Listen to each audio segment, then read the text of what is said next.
ধীরে বলো, কেউ শুনে নেবে।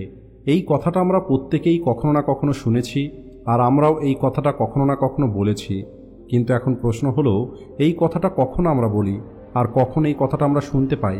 কারণ এমন খুবই কম গোপন কথা থাকে যে কথাগুলো আমরা অন্য মানুষদের জানতে দিতে চাই না।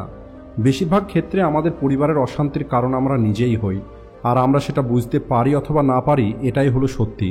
কারণ আমরা জেনে অথবা না জেনে আমরা আমাদের জীবনের সেই সমস্ত কথা অন্য মানুষদেরকে বলে দিই যে কথাগুলো আমাদের কখনোই বলা উচিত নয়, আর সেই কথাগুলোই পরবর্তীতে আমাদের দুঃখের কারণ হয়ে ওঠে। আর এরপরে আমরা আফসোস করি যে আমার এই কথাটা কাউকে বলা উচিত হয়নি, আমারই ভুল ছিল যে আমি এই কথাটা সবাইকে বলে দিয়েছিলাম। আর এই কারণে আজকের এই ভিডিওটি দেখার পরে আপনি এমন 7টি কথা জানতে পারবেন যে 7টা কথা আপনার কখনোই কাউকে বলা উচিত নয়। আর এই 7টি কথা আপনার কেন বলা উচিত নয় সেটাও আপনারা জানতে পারবেন। তো চলুন শুরু করা যাক। একটি ছোট্ট শহরে রিঙ্কু নামের একটি ছেলে থাকত। ওই ছেলেটি অনেক বেশি গরিব ছিল, আর তার কাছে কোনো রকমের অর্থ ছিল না। আর রিঙ্কু একটি কাজের খোঁজে সারাদিন ঘুরে বেড়াচ্ছিল, কিন্তু কোনোভাবেই সে একটি কাজ খুঁজে পাচ্ছিল না। আর এরপরে একদিন রিঙ্কু তার স্ত্রীর সামনে নিজের সমস্ত সমস্যার কথা খুলে বলে। আর রিঙ্কু তার স্ত্রীকে বলে, আমি যেখানেই কাজ খোঁজার জন্য যাই সেখানে প্রত্যেকে আমাকে এটা বলে কাজ দেয় না যে আমাদের কাছে বর্তমানে কাজের লোকের কোনো প্রয়োজন নেই। আমি কাজ খুঁজতে খুঁজতে ক্লান্ত হয়ে গেছি। আমি বুঝতে পারছি না আমি আমার পরিবারের জন্য খাবার কিভাবে জোগাড় করব, আমি আমার সন্তানদের কিভাবে বড় করব। এটা শোনার পরে রিঙ্কুর স্ত্রী একটু চিন্তা করে বলে, তুমি একটা মানুষের কাছে একবারই কাজ খোঁজার জন্য যাও, আর যদি সে তোমাকে কাজ না দেয় তাহলে তুমি দ্বিতীয়বার তার কাছে আর যাও না। যদি তুমি কোনো মানুষের কাছে থেকে কাজ পেতে চাও তাহলে তোমাকে তাকে ইমোশনাল করতে হবে, অর্থাৎ তুমি তোমার গরিবী তাকে দেখাবে, যাতে সামনের মানুষটি তোমার মজবুরিটা বুঝে তোমাকে কাজ দিয়ে দেয়। আর তুমি লজ্জা করবে না তোমার মজবুরিটা বলতে, আর এই উপায়ে তুমি সহজেই কাজ খুঁজে পেতে পারো। আর এরপরে পরের দিন রিঙ্কু সেই শেঠজির কাছে কাজ খোঁজার জন্য যায়, যে শেঠজির কাছে গতকালকেও রিঙ্কু কাজ খোঁজার জন্য গেছিল। কিন্তু এইবার রিঙ্কু হাত জোর করে ওই শেঠজির কাছে প্রার্থনা করে, শেঠজিকে অনুরোধ করে যে সে হলো অনেক বেশি গরিব আর তার কাজের অনেক বেশি প্রয়োজন। শেঠজি তাকে যে বেতন দেবে সেই বেতনেই সে সন্তুষ্ট থাকবে, দয়া করে তাকে যেন কাজে রেখে দেওয়া হয়। এরপরে শেঠজি রিঙ্কুর অবস্থা দেখে রিঙ্কুকে কাজে রেখে দেয়। এরপরে রিঙ্কু প্রতিদিন কাজ করতে শুরু করে। এখন মনে মনে রিঙ্কু অনেক খুশিতে ছিল, কারণ সে এখন কাজ তো পেয়ে গেছে, কিন্তু রিঙ্কু অন্যদের তুলনায় কম বেতন পেত। যে কাজ অন্য মানুষগুলো করত সেই একই কাজ রিঙ্কুও করত। আর কিছুদিন পরে যখন রিঙ্কু এই কথাটা তার শেঠজিকে বলে, তখন ওই শেঠজি বলে, তোমার কাজের অনেক প্রয়োজন ছিল আর আমি তোমাকে কাজ দিয়েছি, আর তুমি এখন আমাকে ধন্যবাদ না দিয়ে আমার কাছে অভিযোগ করছো, এটা তো আমি তোমার কাছে থেকে আশা করিনি। এটা শুনে রিঙ্কু চুপ হয়ে যায়। আর শেঠজির কথাটাও সত্যি, কারণ শেঠজি রিঙ্কুর মজবুরি দেখেই কাজ দিয়েছিল। কিন্তু ধীরে ধীরে রিঙ্কু নিজের পরিচিত বন্ধু ও আত্মীয়দের বলা শুরু করে দেয় যে তার শেঠজি কী রকমের মানুষ আর তাকে কত কম বেতন দেয়। এভাবেই সময় পার হতে থাকে আর রিঙ্কু সম্পূর্ণ মনোযোগ দিয়ে নিজের কাজ করতে থাকে। কিন্তু এখন পরিস্থিতি ধীরে ধীরে পরিবর্তন হওয়া শুরু হয়ে যায়। শেঠজি এখন রিঙ্কুকে দিয়ে আরও বেশি কাজ করিয়ে নিত আর তাকে বেতন অনেক কম দিত। আর এই কথাটা রিঙ্কুর মনে অনেক কষ্ট দিত। সে ভাবত সে তো অন্যদের থেকে অনেক বেশি পরিশ্রম করছে আর তাকে অন্যদের থেকে অনেক কম বেতন দেওয়া হচ্ছে। আর এখন ধীরে ধীরে রিঙ্কুর মন তার কাজ থেকে সরে যায়। এই কথাটা সত্যি যে এমন জায়গাতে কার কাজ করতে ভালো লাগবে যেখানে একটি মানুষকে তার আত্মসম্মানের সঙ্গে সমঝোতা করতে হয়। আর কিছুদিন পরে রিঙ্কু ওই শেঠজির কাছে কাজ করাটা ছেড়ে দেয়, আর পুনরায় রিঙ্কু বেকার হয়ে যায়। আর মাত্র কয়েক মাস পরেই রিঙ্কুর কাছে তার পরিবার চালানোর মতো টাকাও ছিল না। আর এরপরে রিঙ্কু তার পরিচিত আত্মীয় স্বজন সবার কাছে সাহায্য চাওয়া শুরু করে, কিন্তু তার বন্ধুগুলো তার সামনে তো তাকে সান্ত্বনা দিত, অন্যদিকে রিঙ্কুর পিছনে তাকে নিয়ে মজা ওড়াতো। তারা বলতো রিঙ্কু কত বোকা, শেঠজি তাকে দিয়ে এত কাজ করিয়ে নিত আর তাকে অনেক কম মাইনে দিত, আর এখন যদি আমরা একে টাকা দিই তাহলে কাল সে আমাদের টাকা কিভাবে পরিশোধ করবে। এছাড়া রিঙ্কুর কাছে তো এখন কোনো কাজও নেই। আর এরপরে রিঙ্কুর অবস্থা প্রতিদিন আরও খারাপ হতে শুরু করে। সেই সমস্ত বন্ধু, সেই সমস্ত আত্মীয় যারা আপন হবার নাটক করত, তারাই আজ রিঙ্কুকে দয়ার চোখে দেখে। সব মানুষ রিঙ্কুর কাছে এসে রিঙ্কুকে জ্ঞান তো দিত, কিন্তু কেউ তাকে সাহায্য করতে রাজি হতো না। আর বেশিরভাগ সময় এটাই হয়, জ্ঞান দেবার লোকের অভাব হয় না, কিন্তু সাহায্য করার মানুষ খুঁজে পাওয়া খুবই কঠিন। আর এরপরে রিঙ্কু একদিন জানতে পারে পাশের গ্রামে একটি বৌদ্ধ সন্ন্যাসী এসেছে, যে সন্ন্যাসী অনেক বেশি জ্ঞানী রিঙ্কু তার জীবনে অনেক হতাশার মধ্যে ছিল, আর সে কোনো রাস্তা দেখতে পাচ্ছিল না। আর এই কারণে রিঙ্কু ওই সন্ন্যাসীর কাছে যাওয়ার সিদ্ধান্ত নেয়। আশ্রমে পৌঁছিয়ে রিঙ্কু ওই সন্ন্যাসীর পা ধরে কান্না করা শুরু করে, আর কান্না করে নিজের সমস্ত পরিস্থিতির কথা ওই সন্ন্যাসীকে খুলে বলে। ওই সন্ন্যাসীকে বলে কিভাবে তার শেঠজি তাকে ব্যবহার করেছে, এছাড়া তার বন্ধু আত্মীয় স্বজন তার সঙ্গে কীরকমের ব্যবহার করেছে।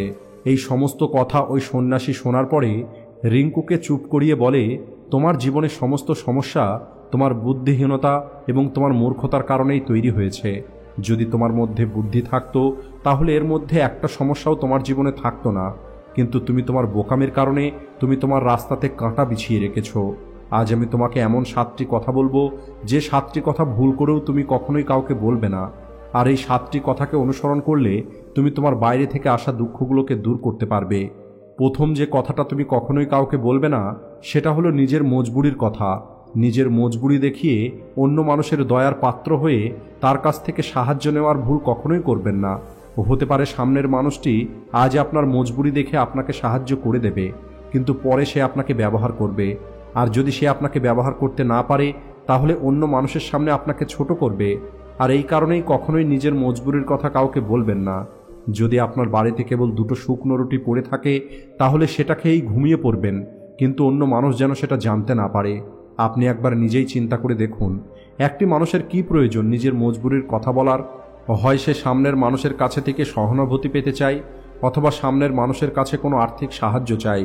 কিন্তু যদি আপনি দুটো পরিস্থিতিকেই দেখেন তাহলে সামনের মানুষটি আপনাকে আজ নয়তো কাল ব্যবহার করবেই। আর যদি সামনের মানুষটি আপনাকে ব্যবহার না করে তাহলে সে আপনাকে মূর্খ তো মনে করবেই, আর অন্য মানুষের সামনে আপনার মজা ওড়াবে। আর এই কারণেই নিজের মজবুরির কথা কখনোই কাউকে বলবেন না। দ্বিতীয় যে কথাটা কখনোই কাউকে বলা উচিত নয় সেটা হলো নিজের অতীতে করা ভুল এবং ভবিষ্যতের পরিকল্পনা। একবার ভেবে দেখুন, যদি আমরা আমাদের অতীতের ভুলগুলো কোনো একটি মানুষকে বলে দিই তাহলে তার কি প্রভাব পড়তে পারে। ওই ভুলটা তো সংশোধন করা যাবে না, তাহলে সেই ভুলটা বলা কি প্রয়োজন? আপনি আপনার নিজের অন্ধকারের দিনগুলো অন্য মানুষকে দেখাচ্ছেন, আপনি নিজেই আপনার ভুলগুলোকে অন্য মানুষকে বলছেন। এর ফলে সামনের মানুষটির চোখে আপনার একটি খারাপ চিত্র তৈরি হবে, আর সে ভবিষ্যতে সবসময় আপনাকে সেই চোখেই দেখবে। আর এই কারণেই কোনো মানুষের চোখেই আপনার খারাপ চিত্র তৈরি হতে দেবেন না। আর একবার ভেবে দেখুন, বিনা কারণে আপনি আপনার ভবিষ্যৎ পরিকল্পনা অন্যদেরকে কেন বলবেন? যে মানুষগুলো আপনার ভবিষ্যৎ পরিকল্পনার সঙ্গে যুক্ত নেই তাদের সামনে নিজের ভবিষ্যতের পরিকল্পনা বলার কি প্রয়োজন? কারণ তারা তো আপনাকে কোনো সাহায্য করবে না, কিন্তু আপনার এই ভবিষ্যৎ পরিকল্পনাতে বাধা অবশ্যই সৃষ্টি করতে পারে। আপনি নিজেই আপনার বিবেককে ব্যবহার করুন এবং চিন্তা করুন, আপনার সঙ্গে কি এমনটা কখনো হয়েছে যে আপনি আপনার ভবিষ্যতের পরিকল্পনা কাউকে বলেছেন আর সেই পরিকল্পনাতে আপনি সফল হতে পারেননি? আমি জানি এমনটা আপনাদের সঙ্গে অবশ্যই হয়েছে, তাই কখনোই আপনি আপনার ভবিষ্যৎ পরিকল্পনা কাউকে বলবেন না। তৃতীয় যে কথাটা কখনোই কাউকে বলা উচিত নয় সেটা হলো নিজের পরিবারের কথা। যে সমস্ত কথা আমাদের পরিবারের মধ্যে হয়, সেটা আমাদের বাবা মায়ের সঙ্গে হোক, স্ত্রীর সঙ্গে হোক, অথবা আমাদের সন্তানদের সঙ্গে, সেই সমস্ত কথা পরিবারের মধ্যেই সীমিত থাকা দরকার। আর যদি আপনি একবার এই সমস্ত কথা অন্য মানুষদের সামনে বলেন তাহলে অন্য মানুষগুলো আপনার পরিবারে ঢোকার একটি সুযোগ পেয়ে যায়, আর তারা এটাকে নিজের স্বার্থে ব্যবহার করবে। আর আমরা এটা আমাদের চারপাশে দেখে থাকি। আমরা আমাদের পরিবারের ঝগড়াকে কম করার জন্য সেই ঝগড়ার কথাটা প্রতিবেশী অথবা অন্য আত্মীয়দেরকে বলে দিই, কিন্তু এর ফলে আপনি কখনোই সাহায্য পাবেন না, বরং আপনার পরিবারের ঝগড়া আরও বেশি বেড়ে যাবে। আর এই কারণে নিজের পরিবারের কথা কারোর সামনে কখনোই বলবেন না। 4 নম্বর যে কথাটা কখনোই কাউকে বলা উচিত নয় সেটা হলো নিজের রোজগারের কথা কখনোই কাউকে বলবেন না। এখন হয়তো আপনি ভাবছেন নিজের রোজগারের কথা অন্যদের বললে কি সমস্যা? তাহলে বলি, আপনি একবার ভেবে দেখুন, যদি আপনি আপনার রোজগারের কথাটা আপনার বন্ধুদেরকে বলেন তাহলে যখন আপনার বন্ধুর কোনো প্রয়োজন পড়বে তখন সে কেবলমাত্র আপনার কথাই মনে করবে, কারণ সে খুব ভালো করে জানে যেহেতু আপনার রোজগার ভালো তাই আপনি তাকে সাহায্য করতে পারবেন। আর এরপরে অনেক বেশি মানুষ আপনার কাছে থেকে সাহায্য চাইবে, আর যখন আপনি তাদের সাহায্য করবেন না তখন তারা ভাববে আপনার কাছে টাকা আছে, আপনি চাইলে তাকে সাহায্য করতে পারেন, কিন্তু আপনি ইচ্ছে করেই তাকে সাহায্য করছেন না। আর সবশেষে আপনার এই রোজগার আপনার বন্ধুত্বের মধ্যে একটি ঝগড়ার কারণ তৈরি হবে। আপনার রোজগার যদি কম হয় তাহলে মানুষ আপনার মজা ওড়াবে, আর যদি আপনার রোজগার বেশি হয় তাহলে মানুষ আপনার কাছে থেকে সাহায্য চাইবে। তাই নিজের রোজগারের কথা অন্য মানুষদের বলার কোনো প্রয়োজন নেই। 5 নম্বর যে কথাটা কখনোই কাউকে বলা উচিত নয় সেটা হলো নিজের দুর্বলতা এবং নিজের ক্ষমতা। যদিও বেশিরভাগ মানুষ এটা জানে না তাদের দুর্বলতা এবং ক্ষমতা কী, কিন্তু যদি আপনি আপনার দুর্বলতা এবং ক্ষমতা সম্পর্কে জানেন তাহলে আপনি হলেন অনেক বুদ্ধিমান একটি মানুষ। আর দ্বিতীয়ত, আপনি ভুল করেও এই কথাটা কোনো মানুষকে বলবেন না, কারণ আপনার দুর্বলতা যদি অন্য কোনো মানুষ জেনে যায় তাহলে সে আপনার ওই দুর্বলতাটাকে ব্যবহার করবে। অন্যদিকে যদি আপনার শক্তিটা মানুষকে জানিয়ে দেন তাহলে ওই শক্তিটাই আপনার দুর্বলতা হয়ে যাবে। নিজের দুর্বলতা এবং নিজের শক্তিটা নিজের স্ত্রী অথবা হাজব্যান্ডকে বলা উচিত নয়, কারণ এটা করলে আপনাকে সবসময় নিজের পরিবারের সামনে মাথা নত করে থাকতে হবে। 6 নম্বর যে কথাটা কখনোই কাউকে বলা উচিত নয় সেটা হলো নিজের বন্ধু এবং শত্রু সম্পর্কে। আপনি আপনার বন্ধুর সম্পর্কে যদি অন্য মানুষদেরকে বলেন তাহলে আপনার শত্রু আপনার বন্ধুর সঙ্গে সম্পর্ক তৈরি করবে আর আপনাকে ধোঁকা দিতে পারে। এমনকি এরা আপনার কাছের বন্ধুকে আপনার থেকে দূর করার চেষ্টা করবে। সাধারণ মানুষ যদিও এটা করে না, কিন্তু আপনার শত্রু এমনটা করতে পারে। অন্যদিকে আপনার শত্রু সম্পর্কে অন্য মানুষদেরকে বলবেন না, কারণ আজ যে আপনার বন্ধু, কাল যদি সে আপনার শত্রু হয়ে যায় তাহলে সে আপনার শত্রুর সঙ্গে একত্রিত হয়ে আপনাকে হারিয়ে দিতে পারে, আপনাকে ধোঁকা দিতে পারে। তাই আপনার সবথেকে কাছের বন্ধুকেও আপনার শত্রু সম্পর্কে বলবেন না। সবশেষে 7 নম্বর যে কথাটা কখনোই কাউকে বলা উচিত নয় সেটা হলো যখন আপনি দান করবেন তখন আপনার এই দান সম্পর্কে কাউকে কিছু বলবেন না, তা না হলে আপনার ওই দান করাটা ব্যর্থ হয়ে যাবে।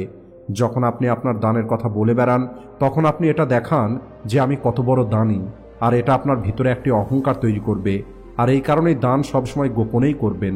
এই 7টি কথা ওই বৌদ্ধ সন্ন্যাসী রিঙ্কুকে বলে, আর এই 7টি কথাকে অনুসরণ করেই আপনি আপনারও পরিবারের মধ্যে সুখ শান্তি নিয়ে আসতে পারবেন। এছাড়া আপনার পরিবারের সমস্ত ঝগড়া চিরদিনের মতো দূর করতে পারবেন। আজকের ভিডিওটি এই পর্যন্তই। ভিডিও ভালো লাগলে ভিডিওটিকে লাইক ও শেয়ার করতে ভুলবেন না। Thanks for watching.